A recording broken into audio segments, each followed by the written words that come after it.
You know who is the war broker? The one who always wins in every scenario.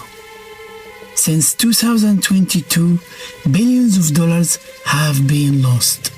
Hundreds of thousands have lost their lives. Millions of people have been displaced far from their homelands. And yet, the true winner remains only one: the war broker. Europe bled out its economy. Billions drained away from the first moment of the war. Ukraine lost its land. Its people scattered across the globe. Some became refugees, others swallowed by the flames. But when we look deeper, the picture becomes clear. America profited immensely from arms and gas deals, from tightening its grip on Europe, from turning Ukraine into a battlefield of attrition without losing a single soldier on its soil. And more than that, the war opened the door to control Ukraine's natural wealth, especially the rare minerals that are the backbone of modern technology and military industries. As for Russia, its only gain was halting total loss.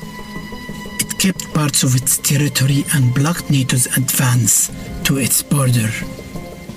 But at heavy price, years of economic bleeding, international isolation, and hundreds of thousands of victims. Again, that looks like victory, but in truth, it's just a postponed defeat. And in the shadow, there was China. It didn't enter the war, it paid no price, yet it gathered the leftovers profit that slept from the giant's hands. While America seized the lion's share of the treasure, China picked up what remained. Cheap Russian oil and gas, new markets after Western firms pulled out of Moscow, and a strategic time to maneuver freely while the West drowned in its own war. It is the silent beneficiary. Like someone following the big thief, fleeing with the loot, collecting the banknotes that fall along the way. And the true winner is only one. America stepping out from behind the curtain, cheering for itself, presenting itself to the world as it always has, the war broker, the one who knows how to profit, no matter how much others lose. The Americans have mastered this game for decades. The dirty game they dressed up for the world in a polished suit, called international politics. Profit above all else. Here comes to mind the chilling words of one of the most influential diplomats of the modern era, Henry Kissinger. In his book Diplomacy, he didn't write it word for word, but he conveyed the meaning. It's not in our interest to solve the problems of nations. It's in our interest to hold the strings of these problems and move them according to the American interests.